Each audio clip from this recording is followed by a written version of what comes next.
Alright, folks, it is Datamine time, and we have a lot of information to process here. So, this is your boy Tacho, and we are, of course, covering some Fire Emblem heroes tonight. So, we're just going to start things off with the refines for the units, because that's typically where I like to start. And our first refined unit is going to be Genny, and Genny gets the Springtime Staff. So, it says here 14 might and 2 range. Grants attack up 3. Foe cannot counterattack. That's good. That's built-in Dazzling Staff because, of course, Genny comes with Wrathful Staff already.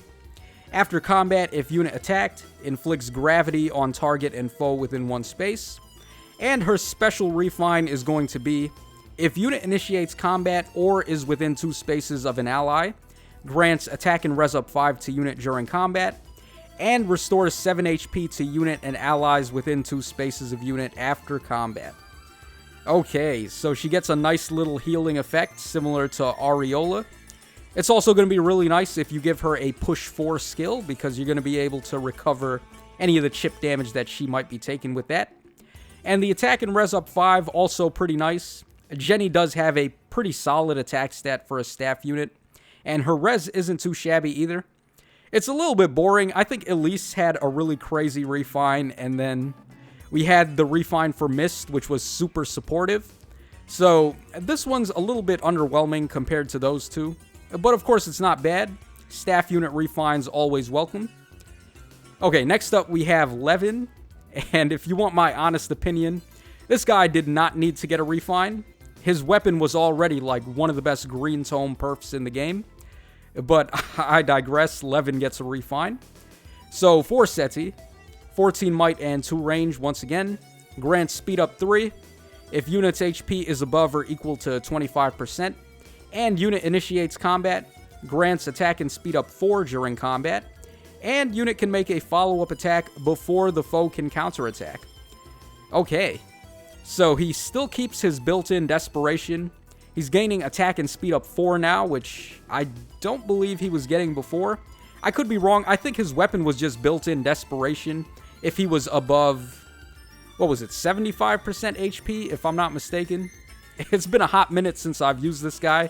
Pretty much all of my copies were just turned into special spiral fodder. But I think they've also made his HP requirement a little bit lower. So it's going to be easy for him to use the instant desperation. And he's getting attack and speed up 4 as well.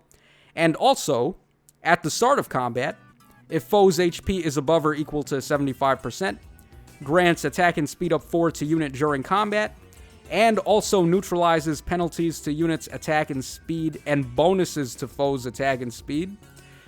Wow. Oh man. So another attack and speed up 4, neutralizing his penalties to attack and speed, hurting the foe's bonuses to attack and speed. Honestly, the attack drop doesn't really matter too much, because he has the built-in desperation effect. So if he's hitting the foes twice in a row, he probably wants to try and finish them off before they can counter him. So maybe neutralizing their bonuses to speed and res would have been a little bit better.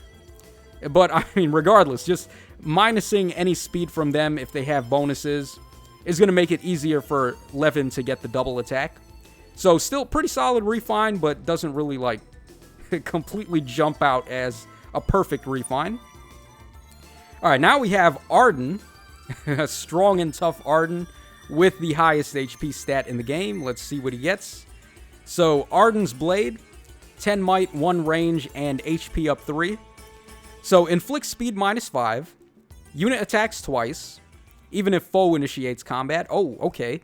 So he gets a brave attack on either phase. That's already pretty good.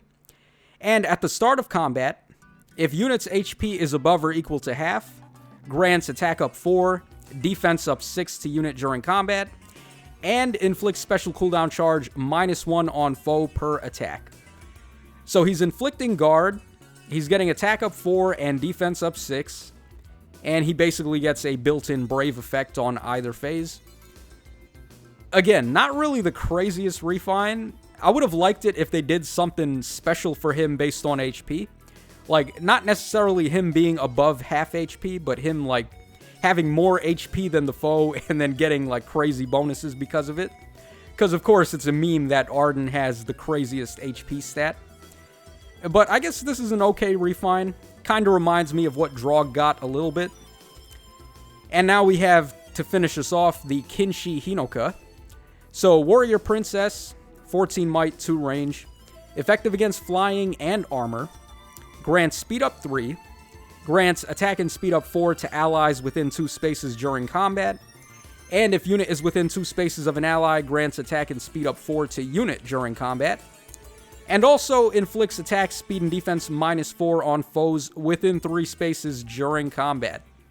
Oh, okay. Alright, that's a pretty solid debuff. It's basically like attack, speed, and defense rain right there. And of course, that's going to combo in with any possible rain skills she may have in the C-slot passive. So, yeah, I think Kinshi Hinoka probably got the best refine out of the batch. Unfortunately, she's 5-star exclusive, so maybe not too many people have a copy of her. But then she's also effective against armor and flying. And she can passively grant attack and speed up 4 to allies in 2 spaces. So yeah, definitely a very nice upgrade for Kinshi Hinoka. And she's going to be a pretty solid 5-star summon from now on. So good stuff there. Okay, now we move on to the stats for the new banner units. And I have my handy dandy notebook here with all of the stats and the boons and banes and stuff. Let me know in the comments section if you know where that's from. The handy dandy notebook. I'll be surprised if anyone in the chat can figure it out. But I digress. We're going to start things off with Sara. So her HP is 35, attack is 40, speed is 37, defense is 16, and res is 37. So pretty much all attack, speed, and res, and then low HP and defense. Seems like your typical cleric type of unit. And her BST overall is going to be 165. And she has super boons in both HP and attack. So not too shabby. I think you're probably going to want to go plus attack on Sara if you pick her up. Just so she can hit the foes really hard. And her weapon, like, when I was doing the breakdown for the trailer the other night, I was kind of like trying to figure out how her weapon would work on offense for Aether raids. And I was coming up like stumped because it seemed a little inconsistent in terms of using it to buff your super tank unit. But a lot of people corrected me and they were like, oh no, it's actually a defensive weapon. So you run it on Aether Raid's defense and you can have Sara heal isolation on one of your low HP dancers like maybe, I don't know, Triandra or Plumeria or one of those fairies. So, could be a solid, useful utility if you want to remove isolation. Milla is real annoying, and Bride Fiorm also equally annoying. So, I guess there are some uses to Sara's staff. Okay, next up we have Ronan. So, Ronan was the unit that I was most shocked by on the banner. Let's see what he looks like. So, we got 38 HP, 34 attack, 40 speed, 17 defense, and 42 res for a grand total BST of 171. And then he has a super boon in HP. Okay, alright, man. I guess it figures. Ronan's weapon was so overpowered, I thought, just reading it, that I was like, if this guy ends up with really good stats as well, he's gonna be nuts. Like, he could be in the running for best bow unit in the game. But they definitely held back expectations with the stats here. His defense is a dump stat, so he's not going to be as crazy of a tank as I was hoping. But his res is tremendous, dude. Like, 42 res, that is not common for bow units at all. So I think that's pretty cool. He's going to be an awesome mage killer for sure. But 171 BST and his only super boon being in HP, I think that's a pretty bad shaft. Because if you want him to score in the 175 bin, you have to go plus HP. And that means you're not going to be able to take plus attack or plus res or maybe even plus speed on this guy, which honestly he'd probably appreciate a whole lot more. But if you care about scoring, then you're stuck with plus HP, so that's a little bit sucky. Okay, let's move on to Asbel up next. So he's got 40 HP. 36 attack, 42 speed, 21 defense, and 26 res for a grand total of 165 BST. And Asbel's got super boons in both speed and res. So, man, Asbel, I think Asbel stole the show here. Like, looking at the stats afterwards, I think Asbel might be my favorite unit on the banner now. Pretty big turnaround from Ronan, but, I mean, his weapon's granting him all stats up 5. He's nullifying any bonuses the foes may have. And then he has the -1 special trigger as well. So you can do some crazy stuff with this dude. Give him like sturdy impact, and then with the +5 defense he gets on his weapon, he's going to be super tanky and super fast. So I think he's going to be a really big threat. And nullifying foes' bonuses on the weapon, like, that was one of the reasons why I always thought Divine Naga was one of the best refines from the old days. So, of course, Julia and Deirdre have access to that on their weapon. And now they're pretty much just power crept by Asbel, who can do that, and then he's super fast and super strong as well. So a very powerful unit in Asbel. Definitely someone to watch out for. Alright, so now we come to the interesting things. So the 2 4-star units that we're going to be able to get. We're going to start with Miranda. So she's got 38 health, 36 attack, 35 speed, 21 defense, and 36 res for a grand total of 166 BST. And for whatever reason, they gave her no super boons whatsoever. Like, they were setting it up perfectly here. They gave her the 166 BST, and it's like, oh, all you need is a super boon, and she can score in the 170 bin. But nope, no super boons for Miranda, unfortunately. That is a massive shaft. They pretty much did Noel the same way. I don't understand why Ilyana was able to get a super boon, whereas Noel and Miranda were not. Seems kinda dirty, but I guess it is what it is. Miranda does have a pretty solid attack and speed stat combo, and her res is pretty good as well. So if you want to run like classic red Blade Tome on Miranda and just pump up her attack and speed and get some stat bonuses to power up the Blade Tome, I think Miranda could be a pretty solid option. It's just going to suck that she doesn't have a perf weapon, and Thracia actually does. So, are you going to want to run Miranda over Thracia? I'm not too sure about that. Probably going to be up to you. But her stats do look pretty solid for a 4-star. And last, but certainly not least, we have Veld. Well, I don't know. Why didn't I say last but not least? This guy is... I don't even know why this guy is a Grand Hero Battle, to be honest. My apologies last night when I said that the GHB was going to be Manfroy. Because in his title, as you can see, he's called Manfroy's Rock, which makes kind of sense because his role in Thracia was to just use Petrify and turn people to stone. So, Manfroy's Rock, I guess that's a good title for him. But it's not a good title for me, because I mistakenly thought Manfroy was going to be the Grand Hero Battle unit and not Veld. But I guess whatever. Veld, here he is, the Grand Hero Battle that pretty much everyone would have preferred to get Manfroy over. So they made him a red tome unit, and I think that's another shaft once again. He's literally called Manfroy's Rock, and his tome is supposed to be Petrify. So why on earth did they not make Veld a colorless staff unit, or why did I say staff there? A colorless tome unit.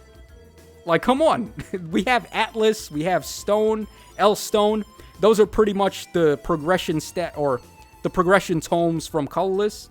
And you're telling me that Petrify does not classify as a rock tome? Are you serious, Insist? Like, really? You're gonna make him a red tome unit again? Like, as if we don't have enough Grand Hero Battle red tomes. But I digress yet again. Here he is, Veld. And his stats are 43 HP, 38 attack, 26 speed, 22 defense, and 36 res for a grand total of 165.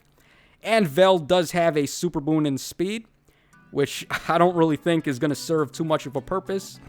He doesn't have 166 as the BST to jump into the 170 scoring bin, which is already pretty unfortunate. And then I think you'd probably rather go plus attack or plus res on this guy anyway. So, not too amazing in terms of stats for Veld, unfortunately. And they definitely took the easy way out by making him a red tome instead of a colorless tome. But I will admit this guy has some pretty sick artwork, especially his special attack artwork, if you guys have seen it. I didn't have a copy to pull up and show you guys myself, but take my word for it, they gave this guy some way better art than he deserved. So anyways, his weapon Petrify, here it is. So we got 14 might and 2 range, grants res up 3. At the start of turns 1 through 5, inflicts attack and speed -7 and gravity on the foe on the enemy team with the lowest specified stat. See below.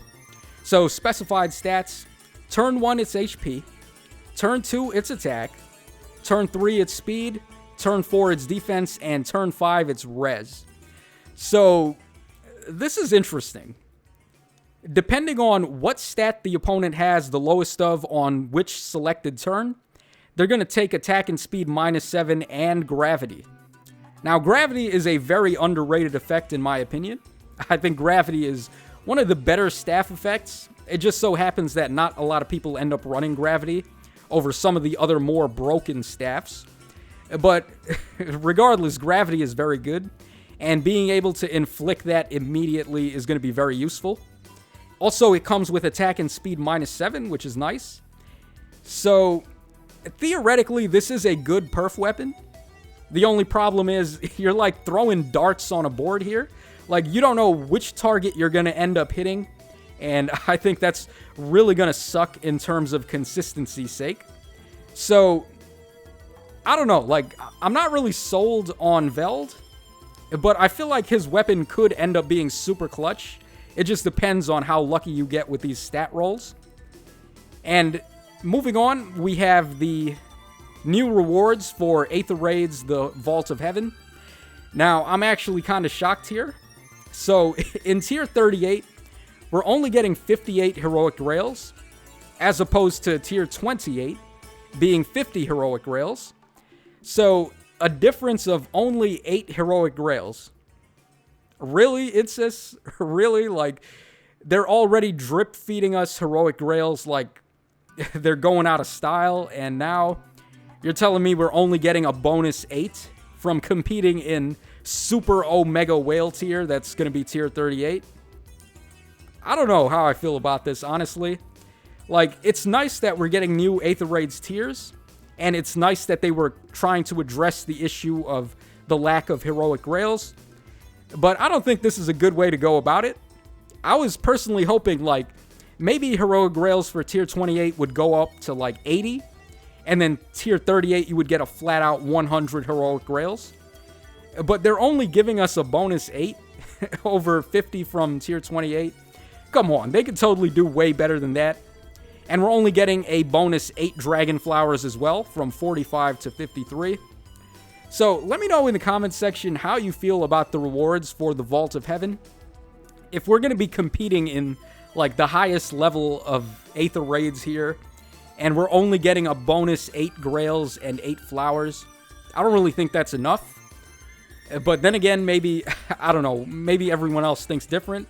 I personally would have just raised the Heroic Grail payout from Tier 28 as well as 38. But let me know what you guys think about that in the comments section down below. And next up, we have this unit here. Okay, so this is the Witchy Sharina. Or, I don't even know what this character's name is just yet. But she looks kind of like Sharina, and she has a witch outfit. But it's very obvious she's a dwarf because she is very tiny. You can see. I guess we can call her Small Sharina for now. But I was really hoping this was going to be Sharina because obviously Sharina has not done anything important. So I was hoping that, like, maybe Book 5 was finally going to be the one where Sharina plays an important role. And seeing her in that witch outfit on the official art was pretty dope. But instead we get this, and this is going to be a new character. So hopefully she's pretty cool. I mean, I don't mind a witchy-looking Sharina, as long as she ends up being a cool character. I do like her outfit very much. Me being a big Castlevania fan, of course, anything that has to do with, like, monsters and demon and Halloweens and stuff is definitely going to be something I like. So, pretty cool stuff there. And the final thing that I want to cover today is going to be Fafnir. So, he's going to be the big bad of Book 5. And we already have his information on his weapon and all that stuff, which I think is pretty interesting to take a look at. We are probably going to get this guy as a summonable unit somewhere down the road. Not exactly sure how much longer after Book 5 ends, but if it's anything like with Freya and Triandra, probably going to be right after the end of Book 5. So let's take a look at how good the big bad is going to be for this round. So Fafnir, the King of Desolation, he is a Cavalry Lance type, and his stats are going to be 40 HP, 38 attack, 37 speed, 37 defense, and 16 res, with a BST of 168, and he's got a super boon in attack. So his weapon is... Okay, how do you say this? Hreidmar? Readmar? I don't know. Someone in the chat that can read, whatchamacallit, Norse will be able to correct me here. But Hreidmar, I'm just going to call it that for now. Grants defense up 3, enables Canto 3 during turns 1 through 4, and if unit is not adjacent to an ally, grants all stats plus 5 during combat, inflicts guard on the foe per attack during combat, and after combat, if unit attacked, inflicts guard on target and foes within 2 spaces of target. Okay, and then we have Canto 3's description right there, and the description for guard as well. Honestly, I'm not, like, super impressed by this weapon. He's inflicting guard and then giving guard to foes in 2 spaces. So, I guess he's like a hit-and-run type of unit. He wants to just attack the foes, inflict guard, and then get out of the way with Canto. But comparing this to Regan's weapon, I feel like Regan is just better. Which is surprising, because Regan was the free unit that we all got. So, I don't know. Let me know in the comments how you feel about Fafnir's weapon. But maybe they thought, oh, like, we made Freya way too OP. Her weapon is just way too good. So maybe we should tone it down next time for the next final boss. That could be what they thought when they made Fafnir's weapon. So, I don't know. I'm just, like, completely speculating here. But that's pretty much it for the data mines and the coverage for the stuff we got on this drop. Let me know the thoughts on all that stuff in the comments section down below. As always, I am looking forward to seeing what you guys have to say. And this is your boy Tacho signing out. So I hope you guys enjoyed the coverage. And as always, I will catch you guys again on the flip side.